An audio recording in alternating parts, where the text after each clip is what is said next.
I first learned how to write by tracing my mother's name on her grave. Our name, Mary. Here, I can surround myself with those I love, where I can hear my voice, separate and untethered from the judgment of others.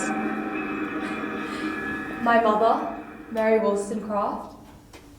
My father, William Godwin. My sister, Fanny. And my husband, Percy Shelley. All I wanted was to bring them back to life again, but the world misconstrued my words, turning my creation into a monster. I have been silenced and undermined, but through my words, my heart bleeds onto the page like ink running on paper. It was a dreary night in November. Oh, this ghastly rain! What a dreadful night! Byron, it's been raining for weeks. We're starved of entertainment. That's Lord Byron to you, Percy. You promised us women and liquor. Polidori, you're a physician. Aren't those some of the human body's basic needs? Without it, I can hardly function. Hawthorne, true words have never been spoken. He's probably keeping them all somewhere, stashing them all for himself. We're so bored. Well, we're not starved of women. Friends, there's so much talent in this room. It has been wasted for so many rainy nights. I challenge you all to write a ghost story. Well, is there a prize? It will be published under my name. What a brilliant idea! I busied myself to think of a story. How about ghosts? A great love story. The woman dies tragically, and the man who loved her saves the village from the haunting ghouls. A story of a hero, a message for mankind, one of the most melodious verses that adorns our language. A story to rival those who had excited us to this task. Gents, I think I have something. Do I have your ears? But first, on earth as vampire sent, thy corpse shall from its tomb be rent, then, ghastly, haunt the native place and suck the blood of all thy race. Blood-sucking in Gothic. How derivative! A siren. A promiscuous woman who torments men when they're at their most fragile. Then, as she has her victim in her grasp, he confesses his true feelings and she becomes his loving wife. And she's particularly good at the loving part. A story to speak to the fears of our nature and awaken thrilling horror. One to make the reader dread to look around, to curdle the blood and to quicken the beatings of the heart. A story set in southern Europe, an unfaithful woman. A nun in a haunted abbey. Gents, what about a man who sucks the blood of those around him? A vampire! Ah! That was my idea! You boldly rejected it earlier! Don't be daft! No, your idea was completely different. Yeah, Polidori is just trying to sell Byron's idea because he can't come up with his own. No, a message for mankind. There's something at work in my soul which I do not understand. It's alive.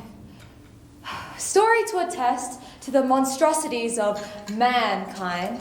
Such grotesque subject matter. Wouldn't something more womanly take your fancy? Just like your mother with these radical, unladylike ideas. Mary, dear, such a big legacy dangling over your head. So much to live up to. Prolific philosopher William Godwin. Free thinker Mary Wollstonecraft. A vindication on the rights of women. And Mistress Mary infecting everyone she touches. Mistress Mary, quite contrary, what do you think she'll write? With an insane father, a hysteric mother, and a sister who drowned out of sight. A lunatic scientist, a philosopher, well-versed in the arts, with an overpowering ambition to instill life into the dead. Mistress Mary, quite contrary, a woman, what does she know? With a pen in her claw, trying to make people grasp, what does she have to show? Got anything yet, Mary? Victor Frankenstein, playing God. Going to graves late at night, seizing dead body parts and stitching them together in his underground lab. Victor, you can't be serious. It's hideous. It's perfect. It's vile, grotesque, inhuman. Proportionate limbs, 8 feet in height, pearly white eyes, and straight black lips. He shall be the epitome of beauty, the Adonis of mankind. Vroom, vroom. boom, boom, boom, boom, boom, boom, boom, boom, boom, boom, boom, boom.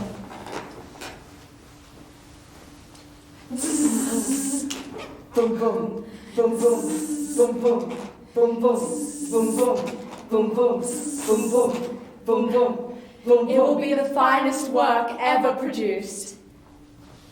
Buried within this monstrous existence, there lies a glimmer of compassion. I want the world to see my creature not as a monster, but as someone capable of love and understanding. These characters, they are so grotesque when they should be heroes. This book could be a message for mankind. Mary, you know it will never be published. It must be anonymous. No one would ever believe a woman could birth something so horrific. It's not in your nature. What would a woman know of such suffering?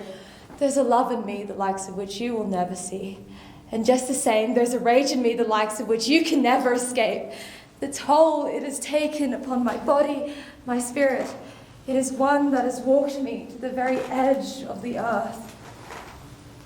So small and incorruptible, yet unfamiliar with the world's anguish.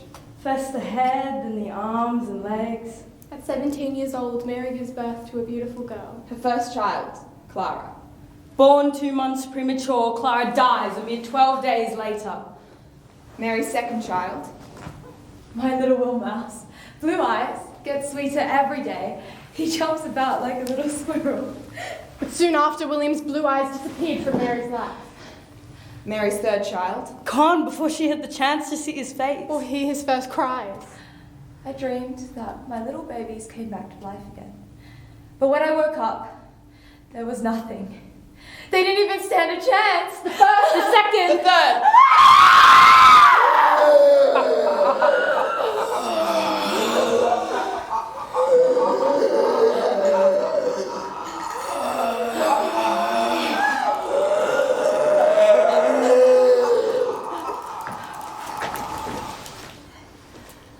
Thus, strangely are our souls constructed, and by slight ligaments we are bound to prosperity and ruin. By the glimmer of the half-extinguished light, I saw the dull yellow eye of the creature open. Translucent skin scarcely covered the work of muscles and arteries beneath. His hair was of a lustrous black and flowing, his teeth of a pearly whiteness. It breathed heavily, and convulsive motion agitated its limbs. It became something such that Dante could not have conceived.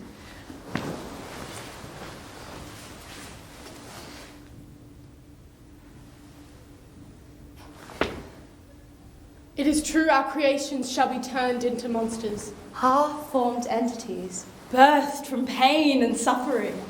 We extend our hands out to them, trying to capture them, but they pulled away from us. Cast adrift by society, cut off from their creator. That single glowing spark of creation. Turned monstrous. Anyone who dares to question a woman's ability to experience loss, death, and betrayal Has no knowledge of what it is to be a woman in this tortured world. But if I had not learned how to create something beautiful in the midst of all this torment, I would not have been able to find my voice again. My choices made me who I am, and I regret nothing. It was a dreary night in November.